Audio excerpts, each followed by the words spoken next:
Hello friends, कैसे हो? Hope सब बढ़िया हो गए। Welcome to my YouTube channel UGC NET commerce made easy. जैसे कि आपको पता है, यहाँ पे आपको पेपर टू कॉमर्स का complete syllabus from unit 1 to unit 10 करवाया जा रहा है। Unit 5 business stat and research method की हमने स्टार्ट किया। अब हम उसमें अपना नेक्स्ट टॉपिक करने जा रहे हैं। सो स्टार्ट करते हैं। देखो, अब है हमारी इंट्रोडक्शन से स्टार्ट करते हैं टू मेजर्स ऑफ डिस्पर्शन। देखो, ये मेजर्स बताती हैं कि डाटा के पॉइंट्स एक दूसरे से या सेंट्रल वैल्यू जैसे मीन या मीडियन से कितना अलग हैं। डाटा के नंबर्स के बीच का स्प्रेड या डिफरेंस को ये टूल्स मेजर करते हैं। इसमें रेंज यानी मैक्सिमम और मिनिमम का डिफरेंस हो गया, वेरिएंस यानी मीन से, स्क्वायर डेविएशन का एवरेज, स्टैंडर्ड डेविएशन यानी वेरिएंस का square root, coefficient of variation यानी रिलेटिव स्टैंडर्ड डेविएशन होगी, और इंटरक्वार्टल रेंज यानी मिडल 50% का स्प्रेड आता है। ये अलग अलग तरीके हैं डाटा के स्प्रेड को निकालने के, जैसे मैक्स मिन का फ़र्क हो गया, मीन से डेविएशन, या मिडल डाटा का रेंज हो गया। ये डाटा की वेरिएबिलिटी, कंसिस्टेंसी और रिस्क के बारे में इंसाइट्स देते हैं। इनसे पता चलता है कि डाटा कितना स्प्रेड है, कितना स्टेबल है और रिस्क क्या है। ठीक है जी। इम्पोर्टेंस की बात करें तो पहला पॉइंट आता है रिस्क असेसमेंट का। ये फाइनेंशियल रिटर्न्स, सेल्स या कॉस्ट में वेरिएबिलिटी या रिस्क को चेक करने के लिए यूज़ होते हैं। इससे बिजनेस में पैसा, सेल या खर्चा कितना अप डाउन होता है ये समझ आता है। सेकंड, डाटा रिलायबिलिटी क्या बात करें, ये परफॉर्मेंस मैट्रिक्स की कंसिस्टेंसी या रिलायबिलिटी चेक करते हैं। डाटा कितना स्टेबल या भरोसेमंद है ये इन मेजर्स से पता चलता है। तीसरा पॉइंट आता है डिसीजन मेकिंग का। स्टेबल या वोलेटाइल ट्रेंड्स को पहचान कर ये स्ट्रेटजीज बनाने में गाइड करते हैं। ये बताते हैं कि डाटा स्टेबल है या नहीं, जिससे बिजनेस डिसीजन लेने में मदद मिलती है। चौथा आता है कंपेरेबिलिटी। ये अलग अलग डाटा सेट्स या टाइम पीरियड्स के लिए वेरिएबिलिटी को कंपेयर करने में हेल्प करते हैं। इससे हम देख सकते हैं कि एक डाटा सेट या टाइम का स्प्रेड दूसरे से कितना अलग है। अगर एग्जाम्पल के मैं थ्रू आपको बताऊं, मान लो 2025 में एक Indian retail firm standard deviation से स्टोर्स के सेल्स का अप डाउन चेक करती है और इन्वेंट्री प्लान बनाती है। एग्जाम्पल के तौर पे स्टैंडर्ड डेविएशन से पता चलता है कि दुकान के सेल्स में कितना वेरिएशन है, जिससे स्टॉक का प्लान होता है। ठीक है जी। अब बात करते हैं types of measures of dispersion, इसको समझते हैं। देखो, सबसे पहले आता है इसमें रेंज। रेंज डाटा के सबसे बड़े और छोटे वैल्यू के बीच का डिफरेंस होता है। ये बताता है कि डाटा का मैक्सिमम और मिनिमम नंबर कितना दूर है एक दूसरे से। अगर फॉर्मूला की बात करें, फॉर्मूला है range is equal to maximum value minus minimum value. बस डाटा के सबसे बड़े नंबर से छोटे नंबर माइनस करो, ये रेंज है। ठीक है। अगर मैं आपको एग्जाम्पल दूँ, लाइक एग्जाम्पल से अगर आपको समझाऊँ, 5 स्टोर्स के सेल्स हैं 10, 15, 20, 25, 30 करोड़, और इसका रेंज जो आएगा वो आएगा 30 माइनस 10, 20 करोड़ का। डाटा में मैक्सिमम 30 और मिनिमम 10 का डिफरेंस 20 करोड़ है, ये रेंज होता है। अगर हम इसके फीचर्स की बात करें, रेंज सवाल इज इक्वल टू 9, यानी किसी भी छोटे या बड़े वैल्यू से ये अफेक्ट होता है और पूरा डिस्ट्रीब्यूशन इग्नोर करता है। ठीक है। इसका कैलकुलेशन सिंपल है, लेकिन एक्सट्रीम वैल्यूज़ का असर होता है और बाकी डाटा को नज़रअंदाज करता है। यानी मैं आपको सिंपल बताऊं, ये किसी भी छोटे या बड़े वैल्यू से इफेक्ट होता है और पूरा डिस्ट्रीब्यूशन इग्नोर करता है। इसके यूज़ की बात करें तो छोटे डाटा सेट्स में डाटा का स्प्रेड का क्विक आइडिया देने के लिए यूज़ होता है। ये जल्दी से डाटा के मैक्स और मिनिमम का स्प्रेड बताने के लिए काम आता है। नेक्स्ट आता है हमारे पास वेरिएशंस। देखो, वेरिएंस मीन्स से हर वैल्यू के स्क्वायर डिफरेंस का एवरेज होता है। ये बताता है कि डाटा के पॉइंट्स में से कितना दूर है स्क्वायर फॉर्म में। ठीक है जी। फॉर्मूला की बात करें तो पॉपुलेशन वेरिएंस का फॉर्मूला है हर वैल्यू का मीन से स्क्वायर डिफरेंस का सम, उसको डिवाइड कर दो n से। ये हर डाटा पॉइंट का मीन से फ़र्क स्क्वायर करके टोटल को ऑब्जर्वेशन से डिवाइड करता है। ठीक है जी। सैम्पल वेरिएंस के लिए फॉर्मूला है स्क्वायर डेविएशन का सम, उसको डिवाइड करना है n-1 से। सैम्पल में मीन से स्क्वायर डिफरेंसेस का टोटल यानी n-1 से डिवाइड होता है। ठीक है जी। लाइक एग्जांपल, अगर डाटा 10, 15, 20, 25, 30 का है, उसका मीन 20 है, तो वेरिएंस 100 + 25 + 0 + 25 + 0, उसको 5 से डिवाइड कर दो, 50 करोड़ आएगा। ठीक है, 5 स्टोर्स के सेल का मीन 20 है और स्क्वायर डेविएशन का सम 250 डिवाइडेड बाय 5 यानी 50 करोड़ वेरिएंस देता है। होप सो ये आपको क्लियर होगा। अब आगे चलते हैं कोफिशिएंट ऑफ वेरिएशन पे। देखो CV निकालने का फॉर्मूला है standard deviation divided by mean into 100। ये स्टैंडर्ड डेविएशन को मीन से डिवाइड करके परसेंटेज में बताता है। CV डाटा के रिलेटिव स्प्रेड या वेरिएबिलिटी को परसेंटेज में मेजर करता है। ये बताता है कि डाटा मीन के हिसाब से कितना स्प्रेड आउट है परसेंटेज फॉर्म में। इसमें स्टैंडर्ड डेविएशन को मीन से डिवाइड करके 100 से मल्टीप्लाई करते हैं। CV निकालने के लिए स्टैंडर्ड डेविएशन को मीन से भाग 2 और 100 से गुना करो, यानी सिंपल चीज़। CV से अलग अलग डाटा सेट के वेरिएबिलिटी का कंपैरिजन होता है, खासकर जब मीन्स अलग होते हैं। ये डिफरेंट डाटा सेट्स के स्प्रेड को कंपेयर करता है जब उनका एवरेज एक जैसा नहीं होता। होप सो ये आपको क्लियर होगा। अब बात करते हैं स्टैंडर्ड डेविएशन की। देखो स्टैंडर्ड डेविएशन वेरिएंस का स्क्वायर रूट है जो स्प्रेड को ओरिजिनल यूनिट्स में बताता है। ये वेरिएंस के रूट लेके डाटा के स्प्रेड को असली यूनिट्स में मेजर करता है। फॉर्मूला है standard deviation is equal to variance का स्क्वायर रूट पॉपुलेशन का यानी एंड सैंपल वेरिएंस का रूट हो गया। स्टैंडर्ड डेविएशन निकालने के लिए वेरिएंस का स्क्वायर रूट लेते हैं पॉपुलेशन या सैंपल के लिए। ठीक है जी, लाइक एग्जांपल अगर दूँ, वेरियस अगर 50 करोड़ का स्क्वायर रूट होगा 7.07 करोड़ जो स्टैंडर्ड डेविएशन है। अगर वेरिएंस 50 है तो उसका रूट लेकर स्टैंडर्ड डेविएशन 7.07 करोड़ आता है। फीचर्स की बात करें, ये सारे डाटा पॉइंट्स को कंसीडर करता है लेकिन आउटलायर से अफेक्ट होता है। स्टैंडर्ड डेविएशन पूरा डाटा देखता है पर एक्सट्रीम वैल्यू से इस पे असर पड़ता है। अगर इसका मैं यूज़ बताऊं, इसका यूज़ फाइनेंशियल रिटर्न्स या ऑपरेशनल परफॉर्मेंस के रिस्क को चेक करने के लिए होता है।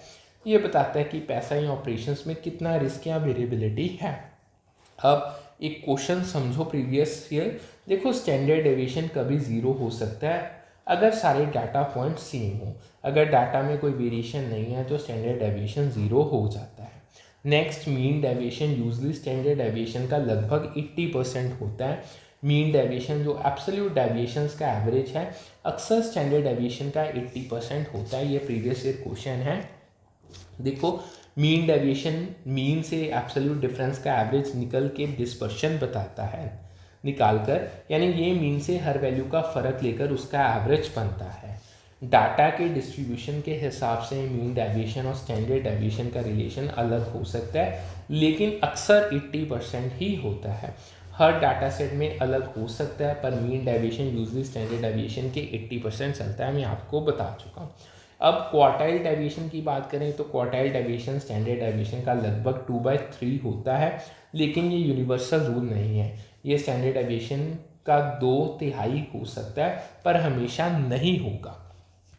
क्वार्टाइल डेविएशन अपर और लोअर क्वार्टाइल के डिफरेंस का आधा होता है। ये मिडल 50% डाटा के स्प्रेड को मेजर करता है। Q3 और Q1 क्या फ़र्क का हाफ। ठीक है, दोनों डिस्पर्शन मेजर्स करते हैं लेकिन इनका कोई फिक्स रिलेशन नहीं होता। क्वार्टाइल डेविएशन और स्टैंडर्ड डेविएशन अलग तरीके से स्प्रेड देखते हैं, इनमें डायरेक्ट लिंक नहीं है। अब एक क्वेश्चन है, देखो बाईवेरिएट डाटा सेट में एक सीरीज़ के वैल्यूज़ को कांस्टेंट के से मल्टीप्लाई करने से चेंजेस आते हैं। जब एक सीरीज़ के नंबर्स को के से गुना किया जाता है तो उसके मेजर्स पे असर पड़ता है। ठीक है जी, सो ये चीज़ आपको याद रखनी है। अगर मैं और बताऊं तो स्टैंडर्ड डेविएशन भी के से मल्टीप्लाई हो जाता है जब वैल्यूज़ को के से गुना करते हैं। डाटा के स्प्रेड का मेजर स्टैंडर्ड डेविएशन भी के टाइम्स बढ़ जाता है। अब बात करें कोवेरियंस बिटवीन दी वेरिएबल्स। देखो कोवेरियंस दो वेरिएबल्स के साथ साथ वेरी करने का रिलेशन बताता है। ये देखता है कि दो वेरिएबल्स एक साथ कैसे चेंज होते हैं। एक सीरीज़ को के से मल्टीप्लाई करने से कोवेरियंस भी के टाइम्स हो जाता है। कोवेरियंस जो दो वेरिएबल्स का जॉइंट वेरिएबिलिटी है के से गुना होने पे के टाइम्स बढ़ जाता है। ठीक है जी। अब ना एक प्रैक्टिकल क्वेश्चन आता है, standard deviation of first 7 natural numbers आपने कैलकुलेट करके बतानी है। लाइक यहाँ पे मैं लिख देता हूँ, जो फर्स्ट 7 नेचुरल नंबर्स हैं उसकी स्टैंडर्ड डेविएशन कैलकुलेट करने को वो कहते हैं। ये सबसे ज़्यादा ही क्वेश्चन जो है रिपीट हुआ है प्रैक्टिकल फॉर्म में। देखो स्टैंडर्ड डेविएशन डाटा के स्प्रेड को मीन के अराउंड मेजर करता है। ये बताता है कि डाटा के नंबर्स मीन से कितना दूर है। पहले 7 नेचुरल नंबर्स यानी 1 2 3 4 5 6 7 का स्टैंडर्ड डेविएशन पॉपुलेशन फॉर्मूला से निकालते हैं, क्योंकि ये पूरा पॉपुलेशन है। इन 7 नंबर्स का standard deviation population standard deviation के फॉर्मूले से कैलकुलेट होता है। डाटा सेट है 1 2 3 4 5 6 7, जो पहले 7 नेचुरल नंबर्स हैं। पहले स्टेप में हम डाटा को लिस्ट करते हैं, लाइक 1 2 3 4 5 6 7 लिख के। मीन निकालने के लिए इन नंबर्स का सम 28 को काउंट यानी 7 से डिवाइड करते हैं, जो 4 आंसर आएगा। सारे नंबर्स का टोटल 28 है, इससे 7 से डिवाइड करने पे मीन 4 आता है। फिर वेरिएंस के लिए मीन से स्क्वायर डिफरेंसेस का सम लेकर n से डिवाइड करते हैं। हर नंबर का मीन से फ़र्क स्क्वायर करके सम को टोटल काउंट से मल्टीप्लाई करो, ठीक है। हो इससे आपका जो है वो आंसर आ जाएगा। होप सो ये आपको समझ अच्छे से आ गया होगा। अब आगे चलते हैं, नेक्स्ट क्वेश्चन करते हैं। देखो अब क्वेश्चन है applications of major dispersions in Indian retail. ये भी बहुत इंपॉर्टेंट क्वेश्चन है। एप्लीकेशंस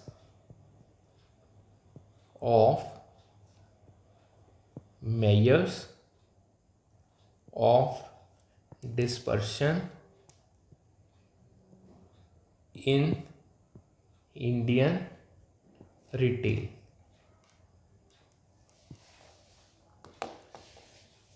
दुनिया भर में छोटे businesses cash flow issues, market fit ना होना या ऑपरेशंस के प्रॉब्लम से जल्दी फेल हो जाते हैं।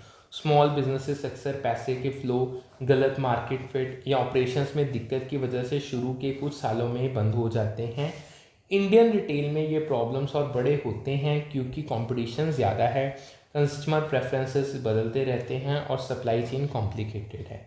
इंडिया के रिटेल मार्केट में ज़्यादा कंपटीशन, चेंजिंग कस्टमर चॉइसेस और सप्लाई चेन के इशू से ये चैलेंजेस बढ़ जाते हैं। मेजर्स ऑफ डिस्पर्शन जैसे स्टैटिस्टिकल टूल से बिजनेसेस रिस्क को मेजर कर सकते हैं, ऑपरेशंस इंप्रूव कर सकते हैं और डाटाबेस डिसीजंस ले सकते हैं। ये टूल्स रिस्क को समझने, ऑपरेशंस को बेहतर करने और स्मार्ट डिसीजंस लेने में मदद करते हैं। चलो देखते हैं कैसे इंडियन रिटेल में measures of dispersion in challenges को सॉल्व करने के लिए यूज़ हो सकते हैं। अब हम एक्सप्लोर करेंगे कि ये मेजर्स इंडियन रिटेल के प्रॉब्लम्स को कैसे टैकल करते हैं। इसमें सबसे पहले आता है कैश फ्लो मैनेजमेंट के रिलेटेड, उसमें आता है रेंज। देखो रेंज बताता है कि कैश इनफ्लोज का हाईएस्ट और लोएस्ट वैल्यू कितना अलग है और कैश फ्लोज का अप डाउन कितना है। ये कैश के आने के मैक्स और मिनिमम के बीच का फ़र्क दिखाता है, जिससे पता चलता है कि कैश फ्लो कितना अनस्टेबल है। अगर मैं एग्जांपल बताऊं, लाइक एक स्टोर का मंथली कैश इनफ्लो 2 लाख से 10 लाख तक है, तो रेंज 8 लाख है, जो हाई वेरिएबिलिटी दिखाती है और बेटर प्लानिंग की ज़रूरत है। अगर एक दुकान का कैश 2 लाख से 10 लाख तक आता है तो 8 लाख का रेंज बताता है कि कैश फ्लो प्लानिंग इम्प्रूव करता होगा। इसके में स्टैंडर्ड डेविएशन की बात करें तो स्टैंडर्ड डेविएशन कैश इनफ्लो से आउटफ्लोज की कंसिस्टेंसी को मेजर करती है, जिससे फाइनेंशियल स्टेबिलिटी के लिए प्लान कर सकते हैं। ये बताता है कि कैश का आना जाना कितना स्टेबल है और बिजनेस को फाइनेंशियल प्लानिंग में हेल्प करता है। अगर मैं आपको एग्जांपल दूं, 2 लाख का स्टैंडर्ड डेविएशन मंथली रेवेन्यू में मॉडरेट वोलेटिलिटी दिखाता है, जिससे कैश रिजर्व्स या न्यू रेवेन्यू सोर्सेज के स्ट्रेटजीज बनाए जाते हैं। अगर स्टैंडर्ड डेविएशन 2 लाख है तो मॉडरेट अप डाउन है और बिजनेस को कैश रिजर्व्स या अलग रेवेन्यू सोर्सेज सोचने होंगे। अब इसमें कोफिशिएंट ऑफ वेरिएशन की बात करें तो सीवी से अलग अलग एवरेज रेवेन्यू वाले स्टोर्स के कैश फ्लो वेरिएबिलिटी का कंपैरिजन हो सकता है। ये डिफरेंट स्टोर्स के कैश फ्लो के स्प्रेड को कंपेयर करता है, चाहे उनका एवरेज रेवेन्यू अलग हो। अगर एग्जांपल दूं, एक स्टोर का सीवी 20% है तो वो 40% सीवी वाले स्टोर से कम वोलेटाइल है, जिससे पता चलता है कि कौन से स्टोर पे ज़्यादा ध्यान देना है। अगर सीवी 20% है तो स्टोर का कैश फ्लो स्टेबल है, जबकि 40% सीवी वाला स्टोर ज़्यादा फाइनेंशियल कंट्रोल डिमांड करता है। सेकंड आता है main market fit and consumer protection. इसकी अगर हम बात करें, देखो इसमें आता है सबसे पहले inter quartile range. IQR middle 50% customers के स्पेंडिंग पैटर्न्स का स्प्रेड बताता है, हाई या लो स्पेंडर्स को छोड़ के। ये बताता है कि मिडल के 50% कस्टमर्स कितना खर्च करते हैं, एक्सट्रीम स्पेंडर्स को इग्नोर करता है। ठीक है जी। अब यही एग्जांपल की बात करें, अगर IQR 500 से 2000 है तो रिटेलर्स इस रेंज के प्रोडक्ट्स टारगेट कर सकते हैं ज़्यादा कस्टमर्स के लिए। लाइक कस्टमर स्पेंडिंग का IQR यानी 500 अगर 2 से 2000 के बीच है तो इस प्राइस रेंज के प्रोडक्ट सबसे ज़्यादा बिकेंगे। फिर आता है इसमें standard deviation. Standard deviation specific products के डिमांड की कंसिस्टेंसी को चेक करता है। ये बताता है कि किसी प्रोडक्ट का डिमांड कितना स्टेबल या अनस्टेबल है। अगर एग्जांपल दूं, बजट स्मार्टफोन्स का लो स्टैंडर्ड डेविएशन स्टेबल डिमांड दिखाता है, जबकि लग्जरी गुड्स का high standard deviation unpredictable demand को बताता है। अगर बजट फोन्स की स्टैंडर्ड डेविएशन कम है तो डिमांड स्टेडी है, और लग्जरी गुड्स का ज़्यादा है तो डिमांड अनप्रेडिक्टेबल है। अगर वेरिएंस की बात करें, वेरिएंस अलग अलग रीजन्स या डेमोग्राफिक्स के कस्टमर प्रेफरेंसेस में वेरिएबिलिटी दिखाता है। ये बताता है कि अलग एरियाज या कस्टमर ग्रुप्स के चॉइसेस कितने डिफरेंट होते हैं। अगर एग्जांपल दूं, अर्बन और रूरल कस्टमर्स के प्रोडक्ट प्रेफरेंसेस में हाई वेरिएंस है तो अलग अलग मार्केटिंग स्ट्रेटेजी चाहिए। अगर सिटी और विलेज के कस्टमर के चॉइसेस में ज़्यादा फ़र्क है तो रीजन वाइज मार्केटिंग प्लान बनाना होगा। तीसरा मेन आता है इसमें supply chain and operational efficiency. उसमें फर्स्ट आता है रेंज डिलीवरी टाइम्स या सप्लायर लेड टाइम्स के स्प्रेड को बताता है, जिससे सप्लाई चेन को ऑप्टिमाइज कर सकते हैं। ये डिलीवरी या सप्लायर के टाइम का मैक्स मिनिमम फ़र्क दिखाता है, जो लॉजिस्टिक्स बेहतर करने में हेल्प करता है। अगर एग्जांपल दूं, डिलीवरी टाइम 2 से 7 दिन का रेंज है तो लॉजिस्टिक्स इनकंसिस्टेंट है और वेंडर कोऑर्डिनेशन इंप्रूव करना होगा। अगर डिलीवरी 2 से 7 दिन तक लगती है तो सप्लाई चेन में कंसिस्टेंसी के लिए वेंडर्स के साथ बेटर प्लानिंग आपको चाहिए। ठीक है जी, होप सो ये आपको समझ आ गया होगा। अब बात करते हैं स्टैंडर्ड डेविएशन की। तो स्टैंडर्ड डेविएशन प्रोडक्शन आउटपुट या डिलीवरी टाइम्स के वेरिएबिलिटी को मेजर करता है, जिससे ऑपरेशन स्टेबल हो सके। ये बताता है कि प्रोडक्शन या डिलीवरी टाइम कितना फ्लक्चुएट करता है और इससे कंसिस्टेंसी बढ़ाई जा सकती है। अगर एग्जांपल के थ्रू बताऊं, 3 दिन का स्टैंडर्ड डेविएशन डिलीवरी टाइम में अनरिलायबल लॉजिस्टिक्स दिखाता है, जिससे बेटर ट्रैकिंग या पार्टनरशिप्स चाहिए। अगर डिलीवरी टाइम का स्टैंडर्ड डेविएशन 3 दिन है तो लॉजिस्टिक्स को इम्प्रूव करने के लिए ट्रैकिंग या वेंडर टाइप्स की ज़रूरत है। ठीक है, अब यही इंटर क्वार्टाइल रेंज की बात करें तो IQ और मिडल 50% ऑपरेशनल डाटा जैसे स्टॉक रिप्लेनिशमेंट टाइम को देखता है और रियलिस्टिक टारगेट सेट करता है। ये मिडल 50% डाटा जैसे स्टॉक रीस्टॉकिंग टाइम का स्प्रेड बताता है, जिससे प्रैक्टिकल्स गोल्स बनाए जा सके। अगर एग्जांपल की बात करें, स्टॉक रिप्लेनिशमेंट का IQ 3 से 5 दिन है तो रिटेलर्स रिलायबल रीस्टॉकिंग स्केड्यूल्स बना सकते हैं। अगर स्टॉक 3 से 5 दिन में रिप्लेनिश होता है तो IQ से डिपेंडेबल रीस्टॉकिंग प्लान बन जाते हैं। अब फोर्थ आता है risk quantification and decision making. इसमें सबसे पहले standard deviation and coefficient of variation. देखो, स्टैंडर्ड डेविएशन और CV प्राइसिंग स्ट्रेटजीज या सेल्स फोरकास्ट के रिस्क को मेजर करके डाटा ड्रिवन डिसीजंस में हेल्प करते हैं। ये प्राइसिंग या सेल्स प्रेडिक्शन के रिस्क को नंबर्स में बताते हैं, जिससे स्मार्ट डिसीजंस लिए जा सकते हैं। अगर मैं आपको एग्जांपल दूं, सेल्स फोरकास्ट में 5 लाख का high standard deviation high risk दिखाता है तो कंजर्वेटिव स्टॉक रखना होगा। अगर सेल्स प्रेडिक्शन का स्टैंडर्ड डेविएशन 5 लाख है तो रिस्क ज़्यादा है और कम स्टॉक रखना बेटर है। अब वेरिएंस किस में बात करें तो वेरिएंस ऑपरेशनल कॉस्ट के वेरिएबिलिटी को दिखाता है, जिससे एक्सपेंसेस कंट्रोल में मदद मिलती है। ये बताता है कि ऑपरेशनल खर्चे कितना फ्लक्चुएट करते हैं और कॉस्ट कंट्रोल के लिए गाइड करता है। अगर एग्जांपल दूं, स्टोर्स के यूटिलिटी कॉस्ट में हाई वेरिएंस इनएफिशिएंसीज दिखाता है, जिससे एनर्जीज ऑडिट्स या प्रोसेस इंप्रूवमेंट्स की ज़रूरत होती है। अगर यूटिलिटी कॉस्ट का वेरिएंस ज़्यादा है तो स्टोर में एनर्जी वेस्ट हो सकती है और इससे बेटर प्रोसेस चाहिए।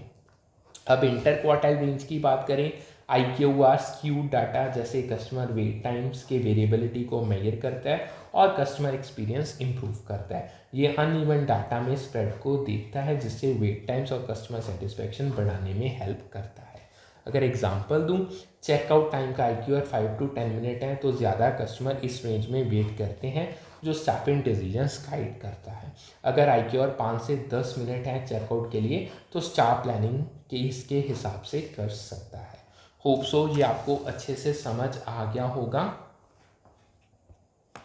अब हम नेक्स्ट करने जा रहे हैं एक प्रैक्टिकल एग्जांपल करने जा रहे हैं हम इंडियन रिटेल में सारी चीज़ों की प्रैक्टिकल एग्जांपल। देखो, इसमें मैं आपको डाटा दे रहा हूँ लाइक 10, 12, 15, 18, 20, 22, 25, 28, 30 एंड 35। 10, 12, 15, 18, 20, 22, 25, 28, 30 और 35। देखो इससे हम सारा कुछ सॉल्व करते हैं। एक इंडियन रिटेल चेन के 10 स्टोर्स के मंथली सेल्स हैं 10, 12, 15, 18, 20, 22, 25, 28, 30 और 35 लाख। एग्जाम्पल के तौर पे एक छोटे रिटेल चेन के 10 दुकानों के सेल्स मैंने 10 से 35 लाख के बीच में आपको मेंशन कर दिए हैं। देखो सबसे पहला मीन निकालने के लिए इन सेल्स का सम जो 215 है उसको 10 से डिवाइड करके 21.5 लाख एवरेज सेल्स है। सारे स्टोर्स के सेल्स का टोटल 215 लाख है, तो एवरेज 10 से डिवाइड करके 21.5 निकलता है। रेंज की बात करें मैक्सिमम 35 में से 10 माइनस कर दो, जो सेल्स परफॉर्मेंस में हाई वेरिएबिलिटी दिखाता है। मैक्सिमम 35 और मिनिमम 10 सेल्स का फ़र्क 25 लाख है, मतलब सेल्स में बहुत वेरिएशन है। स्टैंडर्ड डेविएशन की बात करें तो स्टैंडर्ड डेविएशन 7.84 लाख है, जो सेल्स में मॉडरेट वोलेटिलिटी दिखाता है। सेल्स का स्टैंडर्ड डेविएशन 7.84 लाख, मतलब सेल्स में थोड़ी अप डाउन वेरिएबिलिटी है। इंटर क्वार्टाइल रेंज के लिए Q1 15, Q3 28, तो IQR 28 माइनस 15 13 लाख, यानी मिडल 50% स्टोर्स का सेल्स जो 15 से 28 लाख है। मिडल 50% स्टोर के सेल्स का रेंज 15 से 28 लाख है, यानी IQR 13 लाख बताता है ये। अब इसमें कोफिशिएंट ऑफ वेरिएशन की बात करें तो CV 7.84 उसको 21.5 से डिवाइड कर दो इंटू 100, 36.47%, जो रिलेटिव वेरिएबिलिटी को कंपेयर करने के लिए यूज़ होती है। ये 36.47% CV बताता है कि सेल्स का स्प्रेड मीन के हिसाब से कितना है दूसरे चेन से कंपेयर करने के लिए। अगर मैं आपको इससे जितना भी करवाया इनसाइट्स बताऊं, देखो हाई रेंज और स्टैंडर्ड डेविएशन से पता चलता है कि स्टोर्स के परफॉर्मेंस में बड़ा फ़र्क है, शायद लोकेशन या मैनेजमेंट की वजह से। ये ज़्यादा रेंज और स्टैंडर्ड डेविएशन दिखाता है कि स्टोर्स का परफॉर्मेंस अलग अलग है, हो सकता है लोकेशन या मैनेजमेंट इश्यूज़ की वजह से। IQR बताता है कि ज़्यादातर स्टोर्स का सेल्स 13 लाख के रेंज में है, जो रियलिस्टिक सेल्स टारगेट सेट करने में हेल्प करता है। मिडल 50% स्टोर्स का सेल्स 13 लाख के रेंज में है। IQR से प्रैक्टिकल सेल्स गोल्स बनाए जा सकते हैं। 36.47% CV को कॉम्पिटिटर्स के साथ कंपेयर करके रिस्क और स्टेबिलिटी का आइडिया मिल सकता है। CV 36.47% से दूसरे रिटेल चेन्स के साथ वेरिएबिलिटी और रिस्क का कंपैरिजन हो सकता है। ठीक है जी। अब यहाँ पे एक ना एक्शनेबल डिसीजंस के रिलेटेड मैं बताता हूँ। देखो कम परफॉर्म करने वाले स्टोर जो 10 से 12 लाख पे टारगेटेड मार्केटिंग या ऑपरेशंस इंप्रूव करने होंगे, और हाई परफॉर्मिंग स्टोर जो 30 से 35 लाख के बीच हैं, वो उनके बेस्ट प्रैक्टिसेस को आप यूज़ करो। लो सेल्स वाले स्टोर्स पे फोकस करके मार्केटिंग या ऑपरेशंस बेहतर करो, और ज़्यादातर सेल्स वाले स्टोर से बेस्ट प्रैक्टिस सीखो। ठीक है जी। अब एक क्वेश्चन है key benefits for Indian retail businesses करवाने जा रहा हूँ। देखो स्टैंडर्ड डेविएशन और CV कैश फ्लो के अप डाउन को प्रेडिक्ट करने में हेल्प करता है, जो इंडिया के कॉम्पिटिटिव रिटेल मार्केट में रिजर्व्स बनाने के लिए ज़रूरी है। ये मेजर्स कैश फ्लो के फ्लक्चुएशंस को समझने और रिजर्व्स रखने में मदद करते हैं, जो इंडिया के रिटेल सेक्टर में सर्वाइव करने के लिए क्रिटिकल है। ठीक है जी। इसके अलावा IQR और वेरिएंस से मेजॉरिटी कस्टमर्स के स्पेंडिंग पैटर्न्स और रीजनल डिफरेंसेस पता चलते हैं, जो प्राइसिंग और मार्केटिंग स्ट्रेटजीज गाइड करता है।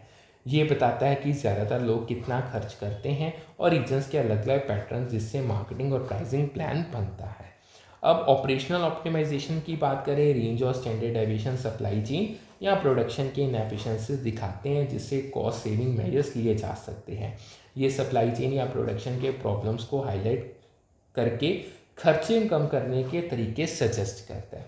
इसमें रिस्क मैनेजमेंट की बात करें, डिस्पर्जन मेजर्स सेल्स, प्राइसिंग और ऑपरेशंस के रिस्क को नंबर में बताते हैं, जिससे छोटे बिजनेसेस फेलियर से बच सकते हैं। ये रिस्क को मेजर करके छोटे बिजनेसेस को इन्फॉर्म डिसीजन लेने में हेल्प करते हैं, ताकि फेल ना हो। इसमें कॉम्पिटिटिव एडवांटेज की बात करें तो उसमें अगर मैं आपको बताऊं, डिस्पर्शन मेजर्स के डाटा ड्रिवन इनसाइट्स से इंडियन रिटेलर्स प्राइसिंग, इन्वेंट्री और कस्टमर एक्सपीरियंस ऑप्टिमाइज करके कॉम्पिटिटर से आगे रह सकते हैं। ये मेजर्स डाटा बेस्ड इनसाइट्स देते हैं, जिससे रिटेलर्स प्राइसिंग, स्टॉक और कस्टमर सेटिस्फेक्शन इंप्रूव करके कंपटीशन में लीड कर सकते हैं। एक बार मैं आपको सारे रिपीट कर देता हूँ जो मैंने अभी आपको बताए हैं बेनिफिट्स। सबसे पहला बेनिफिट था इम्प्रूव फाइनेंशियल प्लानिंग के रिलेटेड। सेकंड जो बेनिफिट था वो था टारगेटेड मार्केटिंग के रिलेटेड। जो तीसरा बेनिफिट था वो था ऑपरेशनल ऑप्टिमाइजेशन के रिलेटेड। जो चौथा था वो था रिटेल रिस्क मैनेजमेंट के रिलेटेड। और जो फिफ्थ एंड लास्ट था वो था कॉम्पिटिटिव एडवांटेज के रिलेटेड। अब बात करते हैं चैलेंजेस एंड कंसिडरेशन की। जो सबसे पहला आता है वो आता है डाटा क्वालिटी। अगर डाटा इनएक्यूरेट या इनकम्प्लीट है तो डिस्पर्शन मेजर गलत हो सकते हैं और डिसीजंस खराब हो सकते हैं। गलत या अधूरा डाटा डिस्पर्शन मेजर्स को डिस्टॉर्ट करता है जिससे बिजनेसेस के डिसीजंस गलत हो सकते हैं। सेकंड बात करते हैं कॉन्टेक्सचुअल इंटरप्रिटेशन की। हाई डिस्पर्शन हमेशा रिस्क नहीं होता, ये कस्टमर प्रेफरेंसेस या सीजनल ट्रेंड्स भी दिखा सकता है। ज़्यादा स्प्रेड का मतलब रिस्क नहीं, कभी ये अलग अलग कस्टमर चॉइसेस या सीजनल चेंजेस भी हो सकते हैं। तीसरा बात करते हैं टेक्नोलॉजी अडॉप्शन की। छोटे इंडियन रिटेलर्स के पास एडवांस स्टैटिस्टिकल टूल्स नहीं होते, उन्हें अफोर्डेबल सॉल्यूशंस या ट्रेनिंग की ज़रूरत है। स्मॉल रिटेलर्स को एडवांस टूल के लिए सस्ता सॉफ्टवेयर या ट्रेनिंग चाहिए क्योंकि उनके पास रिसोर्सेज कम होते हैं। एंड जो लास्ट चैलेंज आता है वो आता है डायनामिक मार्केट, यानी इंडिया का रिटेल मार्केट जल्दी बदलता है, इसलिए डिस्पर्शन मेजर्स को बार बार रिकैलकुलेट करना ज़रूरी होता है। इंडियन रिटेल मार्केट डायनामिक है तो डिस्पर्जन मेजर्स को रेलेवेंट रखने के लिए फ्रीक्वेंटली अपडेट करना पड़ता है। होप सो आपको जितना करवाया अच्छे से समझ आ गया होगा। करते हैं आज का सेशन यहीं पे वाइंड अप, फिर मिलते हैं with a new session with a new set of topics. Thank you.